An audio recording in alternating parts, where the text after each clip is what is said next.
बोले शंकर भगवान की जय। श्री परमात्मने नमः। गुरु ब्रह्मा गुरु विष्णु गुरुदेवो महेश्वर, गुरु साक्षात् परब्रह्म तस्मै श्री गुरुवे नमः। कर्पूरगौरं करुणावतारं संसार सारं भुजगेन्द्रहारं सदा वसन्तं हृदयारविन्दे भवं भवानी सहितं नमामि। भवं भवानी सहितं नमामि। हरे कृष्णा कृष्णा कृष्णा हरे हरे, हरे राम राम राम हरे हरे। श्री शिव महापुराण की पवित्र कथा की श्रृंखलाओं में गत आज एकादश दिवस की कथा है। ऐसे पवित्र मास के अंदर में भगवान भूत भावन शंकर की कथा को श्रवण करते हुए गत आज 11वां दिन है। इस पवित्र मास में पवित्र कथाओं को श्रवण करके जीवन के नाना प्रकार के श्रुति फलों को भगवान भूत भावन शंकर के द्वारा प्राप्त करने का विधि और विधान है। उसी कथा की श्रृंखला के अंदर में जो कि हमने कल श्रवण किया था कि भगवान शंकर के बड़े बेटे जिनका नाम स्कंद भगवान है, उन्होंने तारकासुर का वध किया था और देवताओं को निर्भय प्रदान किया था। इधर माँ भगवती ने कुमार खंड की कथाओं में आप लोगों ने श्रवण किया था कि माँ भगवती ने अपने शरीर के ऊपर लगे हुए उपटन से, मेरे को किसी ने कल पूछा कि पंडित जी माँ पार्वती के शरीर के मैल से गणेश जी उत्पन्न हुए हैं, तो शिव महापुराण में लिखा हुआ है कि देवी ने उपटन लगाया था और उससे बालक उत्पन्न किया है। मैल शब्द नहीं आया है। बाकी जिसका जैसा ज्ञान विवेक, पुराण के अंदर में सिर्फ उपटन का विधान लिखा हुआ है, उपटन लगाने का। उससे माँ भगवती ने एक विग्रह बनाई और उस पर प्राण संचेतना को डाला। अब इस प्रकार से माँ पार्वती जी ने उस बालक के अंदर में जीवन दान दिया। भगवान शंकर से नाना प्रकार का वाद अपवाद हुआ उस बालक का, और पुनः भगवान शंकर ने उस बालक को गजानन बनाया। ये कल की कथा में आप सब लोगों ने श्रवण किया था। जब नाना प्रकार से भगवान शंकर के द्वारा उस बालक को अग्रिम पूजा का आशीर्वाद मिल गया कि पृथ्वी पे समस्त देवी देवताओं में अग्रिम तुम्हारी पूजा होगी, ऐसा जब आशीर्वाद मिल गया, तब भगवान शंकर की कृपा से भगवान शंकर के दोनों पुत्र, वो भगवान शंकर और माँ पार्वती के उस पवित्र गृहस्थ आश्रम के अंदर में नाना प्रकार की लीलाओं को करने लगे, जिसमें शिव महापुराण में संक्षिप्त रूप में कुछ लीलाओं का वर्णन है, जिसमें गणेश जी के वाहक का वर्णन है कि मूषक उनके वाहक बने, कार्तिकेय जी के वाहक मोर बने, जो मैंने कल की कथा में आप लोगों को सुनाया था। बहुत काल तक भगवान शंकर और माँ पार्वती का वो गृहस्थ आश्रम प्रारंभ हुआ।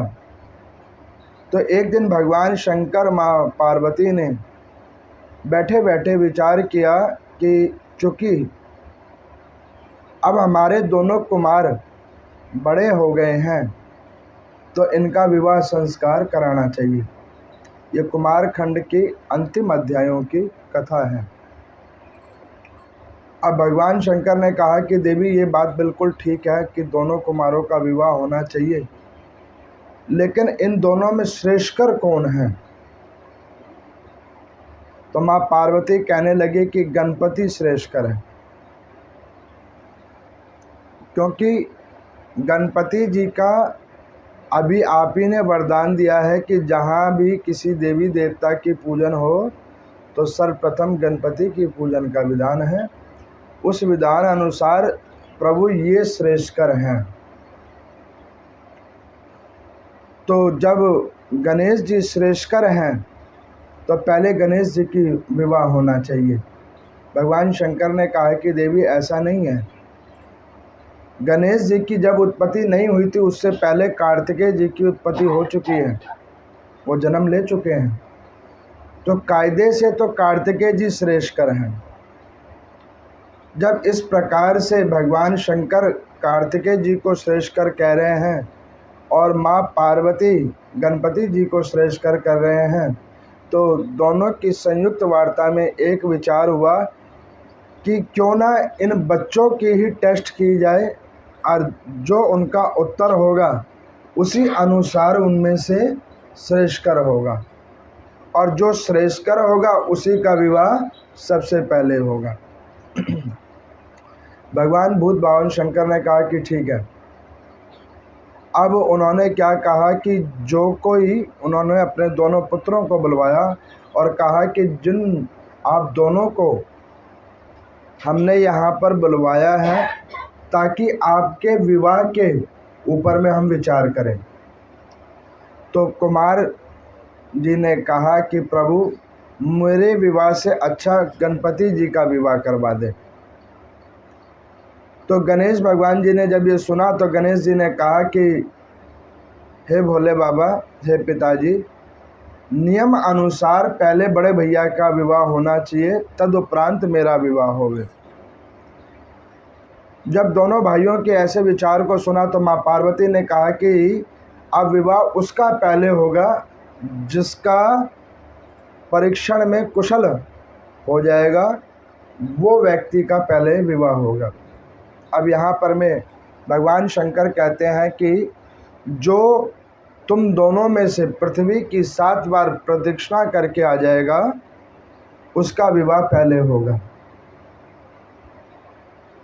अब जब ये बात सुनी तो कार्तिकेय जी ने भगवान शंकर और माँ पार्वती को प्रणाम किया और अपने वाहक मोर को बुलाया और उसके ऊपर आरूढ़ हुए और परिक्रमा करना शुरू किया।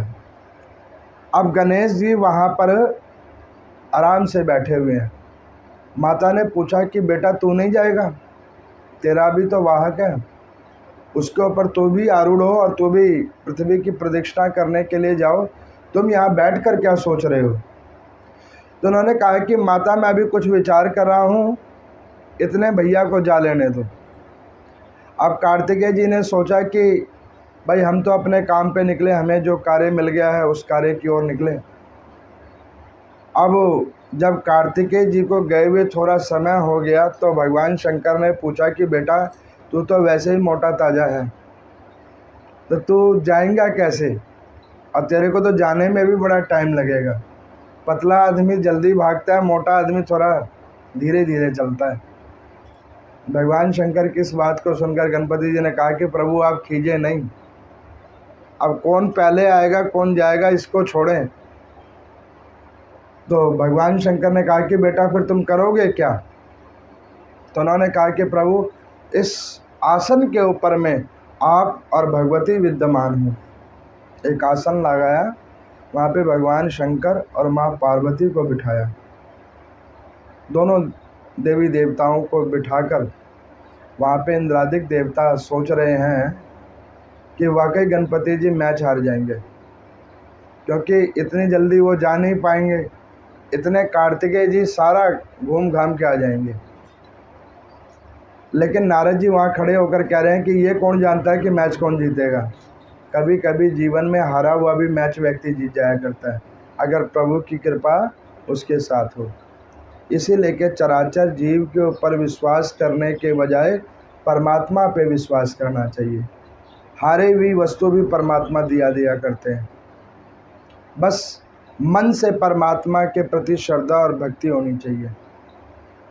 अब भगवान शंकर और माँ पार्वती को एक आसन पर विद्यमान करके गणेश भगवान जी ने माता और पिता के चरणों की पूजा की और 7 बार परिक्रमा लगानी शुरू की। जब पहली परिक्रमा लगाना प्रारंभ किया तो माता ने पूछा कि बेटा तू एक ही बार हाथ जोड़ ले और अपने काम पे चला जा, क्योंकि तेरे से जाया नहीं जाएगा। उन्होंने कहा माता जी आप चुप रहें, मेरे को जो करना है वो कर लेने दें। अब एक परिक्रमा लग गई, दूसरी परिक्रमा लगाने लगे तो भगवान शंकर ने कहा कि बेटा टाइम देखो, टाइम बढ़ रहा है। उन्होंने कहा कि प्रभु आप निश्चिंत रहें। अब तीसरी परिक्रमा लगाने लगे तो नंदी जी ने कहा कि महाराज इतनी जल्दी आपका मूषक भी नहीं भाग पाएगा, और आपको पता है कि मोर और मूषक का बैर है। रास्ते में कहीं आपके बड़े भैया के वाहक ने उसी को खा लिया तो फिर क्या होगा। उन्होंने कहा कि उसको छोड़ो, जो होगा सो होगा। अब ऐसे करते करते उन्होंने 7 परिक्रमा माता पिता की लगाई और जाकर वो उनके चरणों में बैठ गए। उन्होंने कहा कि प्रभु देखो मैंने परिक्रमा लगा ली। भगवान शंकर ने कहा कि ये कौन सी परिक्रमा लगाई है तुमने, ये तो तुम उल्लू बना रहे हो हमें। तो उन्होंने कहा कि प्रभु उल्लू नहीं बना रहे। कह रहे कैसे। उन्होंने कहा वेद शास्त्रों में लिखा हुआ है माता पिता पृथ्वी और आकाश के समान होते हैं। आपने तो केवल पृथ्वी की ही कही है, मैंने तो आकाश की भी साथ में परिक्रमा की है। तो अब आप बताओ कि कायदे से शादी किसकी होनी चाहिए। अब भगवान शंकर ने कहा कि ये तो तुम चीटिंग कर रहे हो, अपनी बुद्धि का प्रयोग कर रहे हो। उन्होंने कहा कि प्रभु जिसको जो दिया है उसी का तो प्रयोग होगा।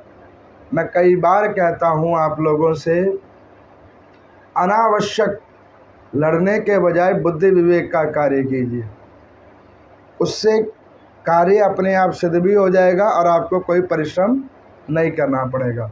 और जहाँ परिश्रम करना है, जहाँ पे सेवा भाव करना है, वहाँ पीछे भी मत हटिए, क्योंकि इस शरीर से केवल वही सेवा भाव होगा जो परमार्थ के लिए प्रयोग होगा। अब भगवान शंकर ने कहा कि देवी ये बहुत चतुर है, तुमने पैदा किया है ना, बहुत चतुर है। अब ये बात भी भगवान शंकर जानते थे कि भाई ये तो जा भी नहीं पाएगा, जितने में वो 15 बार चक्कर लगा के आएगा इतने ये एक ही चक्कर लगाएगा। उन्होंने कहा कि देवी अब इसने बात ऐसी कह दी है कि मैं असत्यता पे जा नहीं सकता। ये प्रमाण है, वेद शास्त्रों में लिखा है कि पिता आकाश तुल्य है और माता पृथ्वी तुल्य है।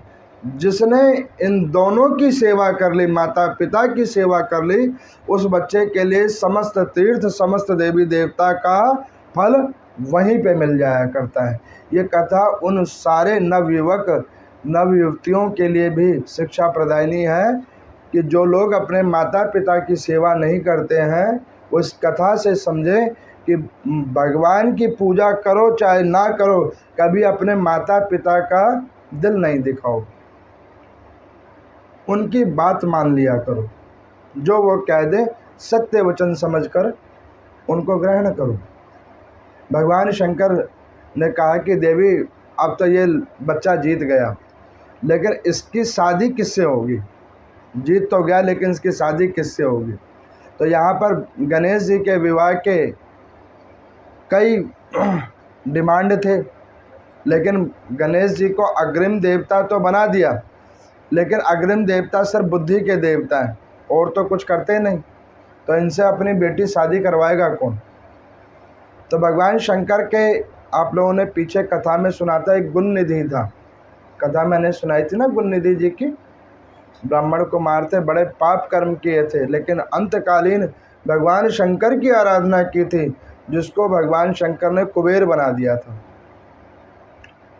अब वो गुण निधि जी जो कुबेर बने थे, तो उन्होंने भगवान शंकर की कृपा से एक बहुत सुंदर महल बनाया, बहुत सुंदर महल बनाया। और उस महल का गृह प्रवेश कराने के लिए जब उन्होंने शुभ मुहूर्त निकलवाया तो उन्होंने सबको निमंत्रण भेजा। तो भगवान शंकर को वो निमंत्रण देने के लिए आए।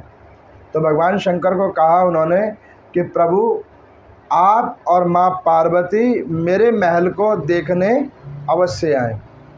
और उसमें उसका इस प्रकार से भाव आ गया कि मैं भगवान की कृपा से कुबेर बना हूँ, ये बात भगवान जानते हैं, लेकिन भगवान से भी मैं एक कदम आगे निकल गया हूँ। कई बार क्या होता है, कुछ लोगों को दम्भ हो जाता है कि हम बहुत ज्ञानी हैं, और वो अपने ज्ञान के आगे वो दूसरों की बात नहीं सुनते। हमारी कुछ श्रद्धालुएँ ऐसी हैं, जब आप उनकी बात सुनोगे ना, तो कभी कभी तो मैं सोचता हूँ कि वेद व्यास जी शायद ऊपर से नीचे ही आ गए। वो अपनी कथा सुनाते जाएंगे, सुनाते जाएंगे, सुनाते जाएंगे। दूसरा सुनने वाला व्यक्ति चाहे सो ही जाए, लेकिन वो सुनाने से पीछे नहीं हटेंगे, हमारे ये, हमारे ये, हमारे ये। अब ऐसे ही वो कुबेर जी को समस्या हो गई, वो अपनी कथा सुनाए। तो भगवान शंकर को कहा कि प्रभु देखो, मैंने घर बहुत अच्छा बनवाया है, अगर आप आएंगे तो मुझे बड़ा आनंद होगा। उस घर के अंदर में प्रभु मैंने अमरावतीपुर में भी जो सामान नहीं है वो भी हमने उसमें सेटल करवाया। 108 इंच का LED टीवी लगवाया है, देखने ज़रूर आना। अब भगवान शंकर ने उनकी सारी माया को सुना कि ये मेरी माया मुझे ही बता रहा है।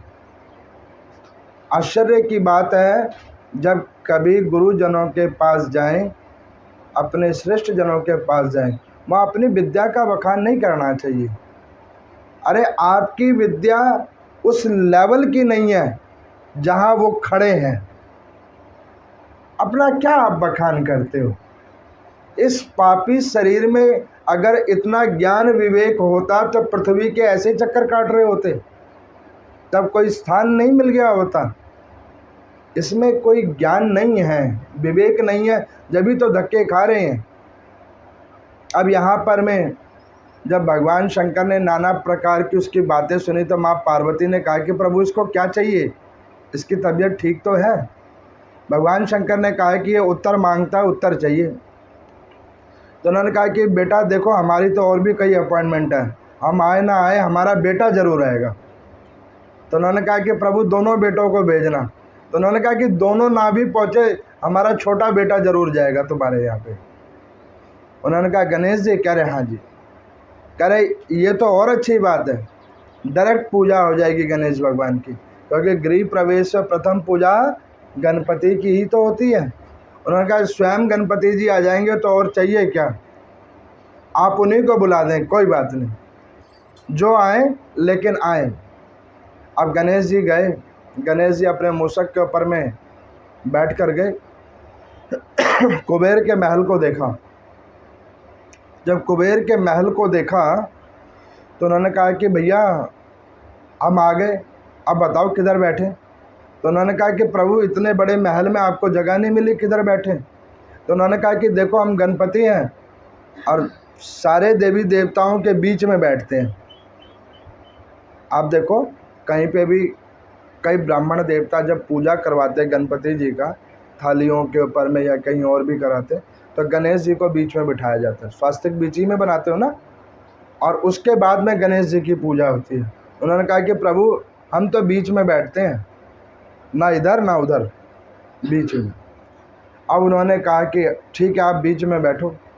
गणेश जी बैठे। अब उन्होंने कहा कि भैया तुमने महल दिखाने के लिए बुलाया है कि कुछ खाने पीने की भी व्यवस्था है? तो उन्होंने कहा कि प्रभु सब चीज़ की व्यवस्था की गई है, आपके पिताजी के आशीर्वाद से कोई चीज़ की कमी नहीं है। तो उन्होंने कहा कि ये बात तो ठीक है कि हमारे पिताजी के आशीर्वाद से तुम्हारे यहाँ पे कोई चीज़ की कमी नहीं है, लेकिन एक कमी है, बुद्धि की कमी है। कोई बात नहीं, अब करो। अब उसने क्या किया कि नाना प्रकार के जो पकवान थे वो वहाँ पर देना उनके आगे शुरू किया। अब जब गणेश भगवान जी बीच में बैठ गए तो और जो देवी देवता गण थे वो उठ गए वहाँ से। उन्होंने कहा कि अब लीला दूसरी चालू होगी, अब हमारा इधर कोई काम नहीं। गणपति पूजा हो गई, और की पूजा हो चाहे ना हो, उसी में सारे देवी देवता गण की पूजा हो जाती है।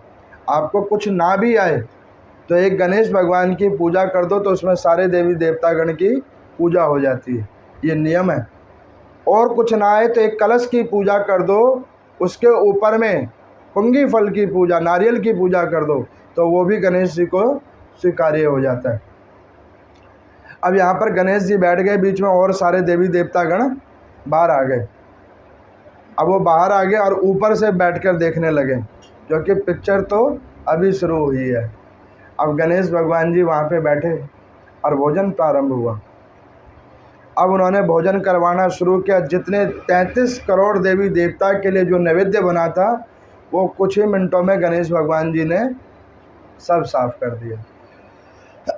अब कुबेर ने सोचा कि भाई अन्नपूर्णा तक को इन्होंने साथ में बिठा लिया, अन्नपूर्णा देवी। उन्होंने कहा बस इससे ज़्यादा अब कुछ नहीं उत्पन्न होगा, तुम्हारे भाग्य अनुसार हमने बहुत ज़्यादा दे दिया, इससे ज़्यादा और हम कुछ दे नहीं सकते, तुम्हारा कोटा खाली हो गया।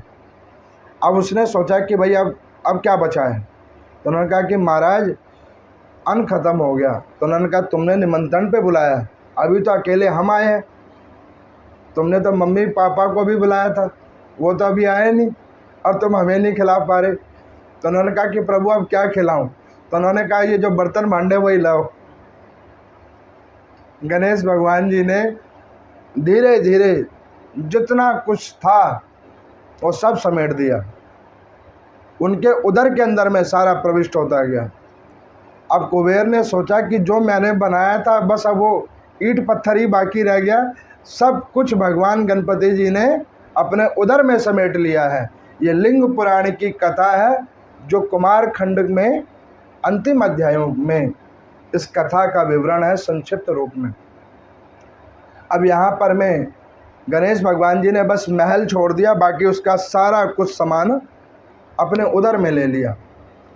अब उसको समझ में आ गया कि मैंने कुछ गलती की है, जब भी गणेश भगवान जी ऐसे कर रहे हैं, अब इसका कोई हिसाब बने, क्या करें। तो वहाँ पे नंदी जी खड़े थे। तो उन्होंने कहा कि प्रभु ये शांत कैसे होंगे। तो उन्होंने कहा ऐसे शांत नहीं होंगे, तुमने बहुत बड़ी गलती की है। उन्होंने कहा प्रभु मैंने क्या किया।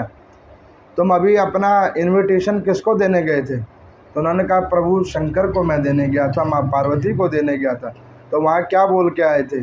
उन्होंने कहा कि प्रभु मैंने कुछ नहीं बोला, जो बनाया था वही बोला था। वो कह रहे फिर तुम झूठ बोल रहे हो। मैं कई लोगों के मुख से सुनता हूँ कि पंडित जी हमने इस जीवन में कोई पाप नहीं किया, पता नहीं फिर भी दुखी है, असी कुछ नहीं किया फिर भी बहुत दुखी है। लेकिन आप ये समझो कि तुसी ही सब कुछ किया है, बाकी अगर नहीं किया होता तो फिर दुखी क्यों होते, किया है तभी दुखी हैं। अब उन्होंने कहा कि जाकर देखो तुमने क्या बोला था भगवान शंकर को। तो उन्होंने कहा कि मैंने तो कुछ नहीं बोला, मैंने तो यही बोला था कि प्रभु मेरा घर है, उसका गृह प्रवेश है, तो आप ज़रूर आना। उन्होंने कहा ना, ये तो तुम अपनी बात को छुपा रहे हो। तुमने क्या बोला था कि प्रभु मैंने वैभवशील घर बनाया है, उसे देखने ज़रूर आना। वो तो अभी उनका बेटा आया है देखने के लिए, वो तो अभी आया ही नहीं। बेटा आया है तो तुम्हारी ये हालत हो गई है, और अगर वो स्वयं आ जाते तो तुम्हारी क्या हंसी, तब तो तुम उनको खड़े करने योग्य भी नहीं रहते। अब उसने कहा कि प्रभु आप मेरी जान बचाओ, नहीं तो गणेश जी ये ईंट पत्थर भी खा जाएंगे। तो उन्होंने कहा कि अब इनकी स्तुति करो। तो सर्वप्रथम गणपति की स्तुति की है, जिसे बोलते हैं गजानन स्तोत्र। वो कुबेर ने स्तुति की है गणपति जी की, और उस स्तुति के बाद में भगवान शंकर और माँ पार्वती की स्तुति की है। भागे भागे कैलाश पर्वत पर गए, और जब कैलाश पर्वत पर गए तो उन्होंने जाकर भगवान शंकर के पांव पकड़ लिए। भगवान शंकर ने कहा कि भैया तुम्हारे गृह प्रवेश हो गया। उन्होंने कहा कि प्रभु आपकी दया है, अगर आपके बेटे नहीं रुके तो गृह खत्म भी हो जाएगा। तो उन्होंने कहा कि क्यों, क्या हो गया, तुमने तो तैयारी बहुत की थी। उन्होंने कहा प्रभु मेरे को मेरी गलती का पता लग गया कि मैंने बहुत गलत कर्म किया था, अब आप उसे क्षमा कर दीजिए। अब वो नाना प्रकार से भगवान शंकर और माँ पार्वती जी के श्री चरणों को पकड़े। जब बहुत देर तक वो उन्होंने अपनी गलती क्षमा याचना मांगी, तो भगवान शंकर ने कहा कि तथास्तु, जाओ। अब वो नीचे आए तो उन्होंने क्या किया, तुलसी के पत्र को माँ पार्वती के द्वारा दिए गए मोदकों के ऊपर रख दिया। तुलसी के पत्र को देखा और गणपति जी खड़े हो गए, क्योंकि तुलसी गणेश जी को नहीं चढ़ती। जैसे ही तुलसी का पत्र मोदक के ऊपर चढ़ा हुआ देख लिया तो वो खड़े हो गए। उन्हें पता लग गया कि आगे से ऑर्डर आ गया कि बस यहीं पे छोड़ दो इसको। अब उन्होंने वहाँ पर गणेश जी के पांव पकड़े, कहने लगे कि प्रभु अब जो आपने लिया है वो वापस कर दो। उन्होंने कहा अच्छी बात है, खिला के कौन वापस लेता है। उन्होंने कहा नहीं प्रभु, आप कुछ भी कर सकते हो, आप लंबोदर हो, अभी तक आप गजानन थे, अब आप लंबोदर हो, जिसका उदर लंबा हो, आप कुछ भी कर सकते हो। तो वहाँ पे कुबेर जी ने गणपति जी का एक नाम रखा है लंबोदर। अब कुबेर जी के मित्र हैं विश्वकर्मा, जिनकी 2 पुत्रियाँ हैं, रिद्धि और सिद्धि। अब वो अपनी कन्याओं के लिए वर ढूंढ रहे थे। जाते हैं ना आजकल एक दूसरे के यहाँ पे, देखा अच्छा ये लड़का बहुत सुंदर है, तो उन्होंने सोचा कि ऐसा ही लड़का चाहिए जिसके आगे सब झुक जाएं। अब उधर जब गणपति जी ने भगवान शंकर और माँ पार्वती जी की पूजा कर ली और कहा कि प्रभु शास्त्र अनुसार मैंने तो आकाश और पृथ्वी दोनों की परिक्रमा कर ली, तो विवाह अब आपके अनुसार किसका हो वो आप देख लें। तो भगवान शंकर ने कहा कि विवाह तो भाई इसी का होगा, लेकिन लड़की कहाँ से लाएं, किसकी लड़की लें। इतनी बात सुने विश्वकर्मा जी आए, उन्होंने कहा प्रभु मेरी दोनों बेटियों का विवाह आप अपने पुत्र से करवाएं, क्योंकि आपके बेटे जैसा समझदार मैंने कोई और देवता नहीं देखा। तो भगवान शंकर की कृपा से रिद्धि सिद्धि का विवाह गजानन जी के साथ हुआ। अब जब भगवान गजानन का विवाह हो गया तो भगवान बीच में बैठे हैं, एक इधर और एक इधर। किसी ने पूछा कि प्रभु बाम अंग में तो बिठाओ, उन्होंने कहा नहीं, वो कहते हैं कि बाम अंग में नहीं बिठाएंगे, हम बीच ही में बैठेंगे, क्योंकि हमारी आदत है बीच में बैठने की। तो उन्होंने दाहिने हाथ में रिद्धि को बिठाया है और बाएं हाथ में सिद्धि को बिठाया है। अब दाहिने में रिद्धि को क्यों और बाएं में सिद्धि को क्यों, तो शास्त्र अनुसार कहा जाता है जब व्यक्ति भगवान की पूजा करता है तो भगवान सबसे पहले रिद्धि देते हैं। रिद्धि का मीन्स बुद्धि, अच्छी बुद्धि जिसमें सात्विक विचार है, और उसके बाद वो देते हैं अंत में सिद्धि कि सही बुद्धि से इसका सदुपयोग करो, दुरुपयोग नहीं होना चाहिए। अब मेरे को कल किसी ने पूछा कि पंडित जी आप जो ये शिव महापुराण की कथा सुनाते हो इससे आपको क्या मिलता है। मैंने कहा हाँ ये तो मैंने बहुत टाइम से नहीं सोचा, इससे मुझे क्या मिलता है ये तो मैंने वाकई कभी नहीं सोचा। तो मैंने उनको बोला कि एक चीज़ बताओ, तुमको खाने में अच्छा क्या लगता है, रोटी चावल में जो भी कुछ अच्छा लगता हो। तो उन्होंने कहा मुझे पनीर की सब्ज़ी बहुत अच्छी लगती है। मैं क्या अच्छा, तो उसको अगर तुम्हें खिलाया जाए तो तुम कितना खा सकते हो। कहने लगे जितना खाने की इच्छा होगी उतना ही खाया जाएगा, उससे ज़्यादा तो नहीं खाया जाएगा। मैं क्या उसके बाद उस पनीर से क्या बनता है। कहने लगे कि उसके बाद तो कुछ नहीं, वो खा लिया सो खा लिया। मैं क्या अगर तुमको उस पनीर में खाद्य पदार्थ में इतनी रुचि मिलती है तो तुमको बस एक उदर तृप्ति होती है जिसको अगले दिन तुम मल रूप में शरीर से विसर्जित कर देते हो। अरे ये तो भगवान की कथा है जो आत्म तृप्ति करती है। ये कोई मैटर नहीं करता कि इससे मुझे क्या मिलता है, मैं जिसको सुना रहा हूँ उनको वो सुन लेते हैं और वो खुश हो जाएं और मेरी आत्म तृप्ति हो जाए, बस हमें यही चाहिए होता है। क्योंकि भगवान शंकर कहते हैं, आगे आप कथा में सुनोगे कि भगवान शंकर ऐसे संतुष्ट देव हैं जिनको वस्तु विशेष प्रिय नहीं है, वो भाव के ऊपर में बैठे रहते हैं। कोई भक्त भाव से एक लोटा जल ही चढ़ा दे, उसी भाव पे रीझ जाते हैं। जो उनकी घंटी चोरी कर लेता है वो उनको भी माफ़ कर देते हैं और दर्शन दे के उनके ऊपर कृपा कर देते हैं।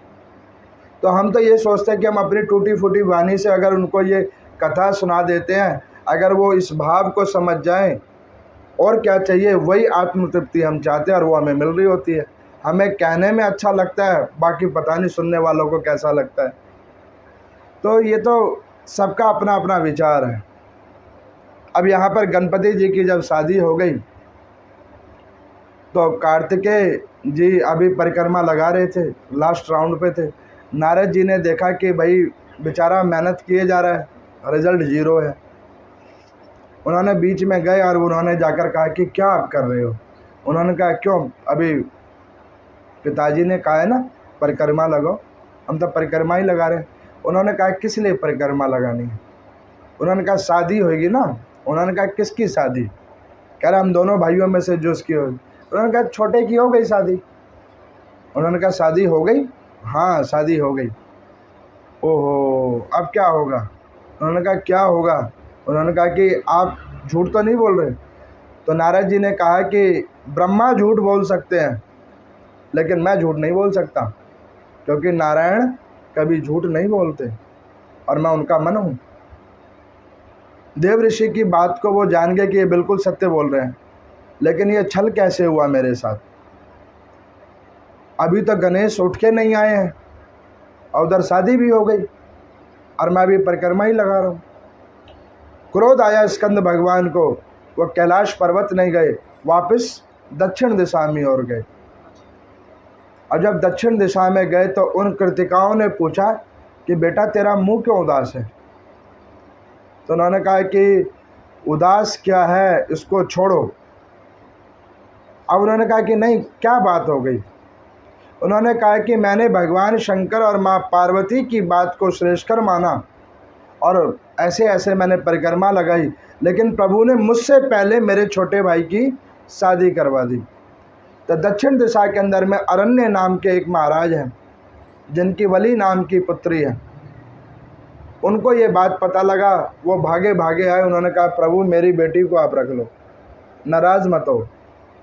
उन्होंने कहा कि तुम्हारी बेटी को रख के क्या करेंगे। जिस शादी में माता पिता ना हो ऐसी शादी का क्या फ़ायदा। आजकल जो बच्चे भाग के जो शादी कर लेते हैं ना, वो ये नहीं सोचते कि आप अपने माता पिता की बात को नहीं मान रहे हो, उचित अनुचित नहीं समझ रहे हो। और जो उचित अनुचित नहीं समझता है ऐसे बच्चों का कभी कल्याण नहीं होता है। कार्तिकेय जी ने कहा कि ऐसे हम शादी नहीं करेंगे जब तक हमारे माता पिता साथ ना हो। वहाँ पर में विश्वेश्वर नाथ महादेव के शिवलिंग की उत्पत्ति की गई कुमार स्कंद के द्वारा। अब उन्होंने वहाँ पर भगवान शंकर और माँ पार्वती की पूजा करनी शुरू की। शिव महापुराण में लिखा हुआ है कि बहुत कल्पों तक भगवान स्कंद ने शादी नहीं की। अब इस बात को जब माँ पार्वती को पता लगा तो उनके मन में दुख उत्पन्न हुआ कि प्रभु एक गलती और फिर हो गई। उन्होंने कहा क्या।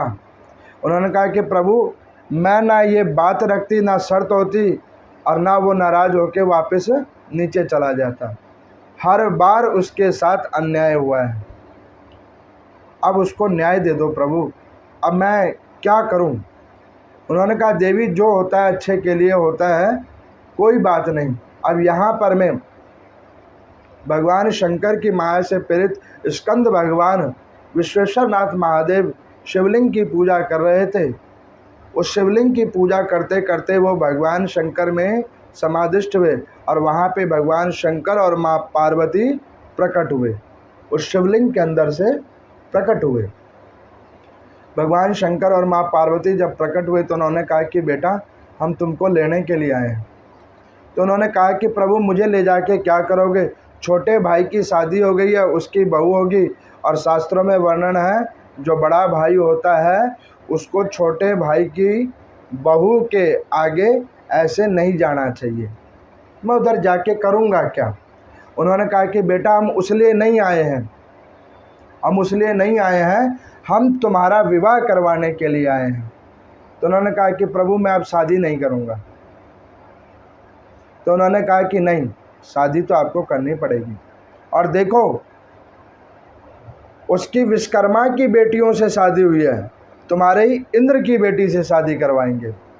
इंद्र की एक बेटी है जिसका नाम है देवसेना। अब उन्होंने कहा कि बेटा छोटा है, छोटे का ही हिसाब करवाया है, तुम बड़े हो, तुम्हारा बड़ा हिसाब करवाया है, देवसेना से तुम्हारा हम विवाह करवाना चाहते हैं। माता पिता की बात को अग्रिम माना। कार्तिकेय जी का विवाह सर्वप्रथम देवसेना जी के साथ में हुआ। जब देवसेना से विवाह हो गया तो वो वली नाम वाली कन्या, उन्होंने भगवान शंकर और माँ पार्वती को कहा कि प्रभु मेरा क्या दोष है, मेरे पिता ने इनको सौंपा है कि मेरा पाणी ग्रहण इनके साथ हो, लेकिन आपने मेरे ऊपर कृपा नहीं की और मैंने भी तो बहुत वर्षों तक माँ पार्वती की पूजा की है, क्या उसका फल यही है? तो माँ पार्वती ने कहा कि मेरे छोटे बेटे की 2 बहू हैं, तो बड़े की कैसे कम हो सकती है? उन्होंने कहा तू भी आ जा। अब यहाँ पे स्कंद भगवान की 2 शादियाँ हुई हैं, देवसेना और वली। अब भगवान शंकर ने कहा कि बेटा अब चलो, ऊपर चलो, अब हमारी फैमिली पूरी हो गई, अब ऊपर चलो। तो उन्होंने कहा कि प्रभु अब मैं ऊपर नहीं जाऊंगा। क्यों? उन्होंने कहा कि प्रभु मैं जब जब ऊपर जाता हूँ ना कोई ना कोई समस्या हो जाती है, या तो किसी लड़ाई में मुझे आप भेज देते हो, और कुछ नहीं होता है तो कोई ऐसे पंगे में मैं फंस जाता हूँ जिधर से निकलना मुश्किल हो जाता है। अब मैं ऊपर नहीं जाऊँगा, मैं तो यहीं रहूँगा। भगवान शंकर ने कहा कि बेटा यहीं रहोगे? उन्होंने कहा बिल्कुल, अब मैं यहीं रहूँगा, मैं आपकी पूजा भक्ति यहीं करूँगा, लेकिन यहाँ से अब ऊपर नहीं जाऊँगा। भगवान शंकर ने कहा तथास्तु। इस दक्षिण छोर के ऊपर में जो कोई स्कंद की पूजा करेगा उसे शिव माँ पार्वती के पूजा करने के बराबर फल मिलेगा। भगवान शंकर ने उस विश्वेश्वर नाथ महादेव शिवलिंग के ऊपर में आकर भगवान शंकर ने स्कंद भगवान को यह आशीर्वाद दिया है कि जो भी कोई इस क्षेत्र के अंदर में केवल स्कंद की पूजा कर लेगा तो उसको मेरी और पार्वती की पूजा करने के बराबर फल लगेगा। इसलिए कि आप देखते हो दक्षिण दिशा में मुर्गन स्वामी की पूजा की विधान है। वो शंकर पूजा भी करते हैं, लेकिन वो मानते हैं कि अगर इनकी पूजा कर ली तो समस्त पूजा के बराबर फल मिल जाएगा। इस प्रकार से यहाँ पर वेदव्यास जी सूत जी को कहते हैं कि भगवान शंकर का ये रुद्र खंड के अंदर में पार्वती खंड की जो महिमा थी, जिसमें कुमार खंडों की ये अध्याय थे, वो यहाँ पे संपन्न हो जाया करती है। तो यहाँ पर सूत जी ने पूछा कि प्रभु इसके बाद क्या होगा? तो उन्होंने कहा इसी खंड के बाद में भगवान शंकर ने बहुत सारे असुरों को मारा है, उन असुरों को मारा है, उसकी युद्ध खंड की कथाएं इसके बाद में प्रारंभ होगी। तो कल से आप लोग युद्ध खंड की कथाएं सुनेंगे, जिसमें त्रिपुरासुर, जालंधर, बाणासुर, अंधक, ऐसे बहुत सारे असुर हैं जिनको भगवान शंकर ने खुद भी वरदान दिया और उसके बाद में खुद ही उनको मृत्यु भी प्रदान किया। उनकी कथाओं को आप सुनोगे। अब यहाँ पर मैं भगवान शंकर कहते हैं देवी को, माँ पार्वती को, एक अच्छा माता पिता क्या चाहता है कि उसका गृहस्थ और उसका परिवार सुखी रहे। ठीक उसी प्रकार से एक अच्छे और सुलक्षण विचार वाले संतानों की क्या कामना होनी चाहिए कि उसके घर में उसके आचरण और व्यवहार से उसके माता पिता सुखी से रहें। तो इस प्रकार से जो भी कोई भावनिष्ठापूर्ण रूप से ये गणपति और कुमार के विवाह की कथा को जो कोई श्रवण करता है, भगवान शंकर की इस माया रूपेण पार्वती खंड के, कुमार खंड की इन अंतिम अध्यायों की कथा को जो श्रवण करते हैं, भगवान गणपति का अनुग्रह रिद्धि सिद्धि के साथ उन्हें हर काल तक प्राप्त होता है। बोले शंकर भगवान की जय।